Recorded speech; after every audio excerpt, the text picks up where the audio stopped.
Goedenavond en welkom. U kijkt naar Omroep Zeeland. Het nieuws en het weerbericht van vandaag, zondag 28 november.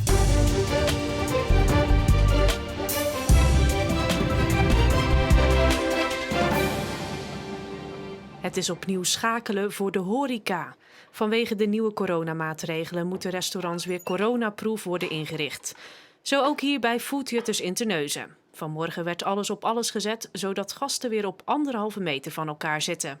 Stoelen weghalen, goed in de gaten houden waar de mensen zitten, waar we de afstand moeten bewaren. Met de reserveringen moeten we natuurlijk goed opletten of dat ze uit 1 huishouden komen of meerdere huishoudens. En het is gewoon improviseren, constant schakelen en erop inspelen. En ook de nieuwe sluitingstijd zorgt voor wat extra aanpassingsvermogen. Om 5 uur moeten de deuren sluiten. Hier proberen ze er maar het beste van te maken. We zetten in op de lunch en ik ben blij dat we sowieso 's middags open kunnen, dat we iets kunnen. En voor 's avonds gaan we kijken voor afhalen en bezorgen. En moeten we even kijken hoe we dat in het vat gieten. De huidige maatregelen duren 3 weken. Maar toch is er hier veel onzekerheid over wat er daarna gaat gebeuren. Het is voor ons moeilijk om te kijken naar daarna. Je weet niet wat ze daarna gaan doen. De kerstdagen komen eraan. Mag je open, mag je niet open? Kan je alleen een lunch draaien? Dus dat is voor nu wel heel lastig om daarop in te spelen. Het hoogste punt van de nieuwe sluis in Terneuzen is bereikt. Deze wanden steken nu 8 meter boven NAP uit. De muur die nu klaar is de muur van de deursponning. Dus de muur waar straks de deuren tegenaan komen als ze gesloten zijn. En dat betekent weer een nieuwe mijlpaal in het bouwproces. Ja, dat is natuurlijk een mijlpaal zoals er meer zijn in dit project. Het is gewoon een tussenstap, maar het is wel een leuk moment om vast te stellen met elkaar. Lang tijd om stil te staan bij het hoogste punt is er niet. Ondertussen gaan de bouwwerkzaamheden namelijk gewoon door. Zo werd eerder deze week deze dienstensteiger al naar het sluizencomplex gebracht om daar te worden afgemonteerd. Straks ligt hij aan de kant van de Westerschelde waar nautische dienstverleners gebruik van de steiger gaan maken. Tandpasta, kindertandenborstels, er zit een folder in. Dit keer zit er ook een klein presentje bij. In dit geval is het een klein tandenspiegeltje. Een team van Zeeuwse mondhygiënisten stelt tandenpoetspakketten samen voor kinderen die gebruik maken van de voedselbank. Hiermee willen zij kinderen voorzien van goed poetsmateriaal, maar ook zorgen voor de juiste voorlichting. Er staat ook een sticker op. En wat mij betreft is dat ook een heel belangrijke extra boodschap die we als mondhygiënisten heel graag willen meegeven. Er staat op, wist je dat je tot 18 jaar gratis naar de tandarts of mondhygiënist kan? Schijnbaar is niet altijd bekend dat kinderen tot 18 jaar dat die eigenlijk gratis naar een tandarts of mondhygiënist kunnen gaan. Terwijl het soms toch wel heel hard nodig is. Volgens de mondhygiënisten is het juist voor kinderen belangrijk om te poetsen en het gebit te verzorgen. Een goed gebit voor een kind is niet zo heel vanzelfsprekend. Daar moet je wel wat voor doen. Preventie is gewoon het allerbelangrijkste om ervoor te zorgen dat er geen problemen, niet met kindergebitten, maar later, op latere leeftijd natuurlijk ook niet ontstaan.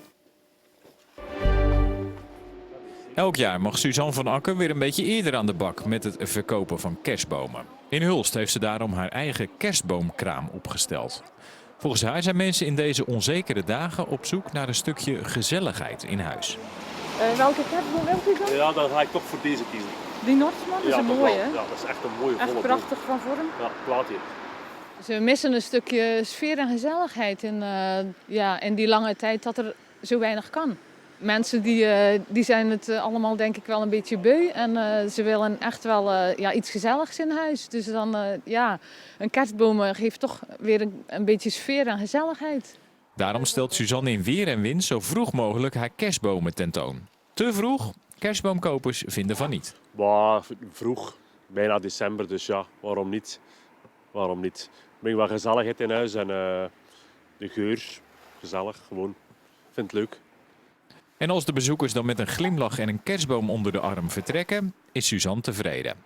Dat geeft ook een stukje voldoening. Dat vind ik wel heel leuk. En zeker ook omdat wij de kerstbomen zelf kweken. Dan geef je toch iets van jezelf. En voor de sport gaan we naar Stefan Nijpjes. Door de verscherpte coronamaatregelen zou het zomaar kunnen zijn dat komende week de sportcompetities opnieuw stilgelegd worden. Want niet trainen, maar alleen wedstrijden spelen wordt door coaches als onverantwoord gezien. Bijvoorbeeld korfbalcoach Juri van der Broeke. Waarschijnlijk is het de laatste van het jaar, dat klopt. Nou ja, dat gaan we afwachten wat de bond daarin beslist. Maar ik kan me niet voorstellen dat we competitiewedstrijden gaan spelen als je niet kan trainen, want dat lijkt me onverantwoord. De ploeg van der Broeke, Ondo, ging afgelopen weekend bij de start van de zaalkorfbalcompetitie in de overgangsklasse onderuit tegen Fortis uit Oost-Soeberg. Leuke wedstrijd die in 2021 eindigde voor Fortis. En het laatste doelpunt viel ook in de allerlaatste seconde. Straks zie je in Omroep Zeeland Sport een samenvatting van Ondo tegen Fortis. Verder aandacht voor voetbal in de derde divisie bij de amateurs. Sportlust 46 uit Woerden tegen Hoek. En het gaat niet goed met Hoek. De Zeeuws-Vlaamse club verloor opnieuw met 2-1. Er staat nu in de gevarenzone. En speler Ruben de Jager legt straks in Omroep Zeeland Sport de vinger op de zere plek. Verder in Omroep Zeeland Sport zometeen zie je de doelpunten bij het voetbalduel tussen MZC 11 uit Zierikzee en NSVV in de tweede klasse. Graag tot zo. Hadden we gisteren nog een mooie ochtend. Vandaag was er geen goede fase aan te wijzen, want er waren direct veel buien en dat gaf plassen op de weg. En gisteren is er natuurlijk ook al veel gevallen. Van vrijdagmiddag tot aan vanmiddag viel plaatselijk meer dan 30 mm. En de koek met regen is nog niet op de komende dagen, al wordt het morgen wel wat beter. Er blijft kans op wat regen vannacht, met name in de kustzone, bij minima van 2 tot 5 graden. Ook morgen is er een matige noordwestenwind. Later krimpt de wind naar het westen, want een front brengt dinsdagnacht regen. Morgen overdag vallen er verspreid ook wel een paar buien, met name zo rond het middaguur kan ook de zon even doorbreken. De temperatuur die is wel wat hoger dan dit weekend, met maxima van 6 tot 8 graden morgen. Dinsdagnacht is het dus regenachtig, dan kan 5 mm vallen. En overdag zijn er enkele pittige buien, met wellicht nog 5 mm erbij op veel plaatsen. En woensdag is een echte regendag met windkracht 5 tot 7 en een graad of 11. Daarna is het een paar graden kouder, maar aanhoudend wisselvallig. Tot zover Zeeland Nu voor vandaag. Straks dus nog Omroep Zeeland Sport. Voor nu nog een fijne avond en graag tot morgen.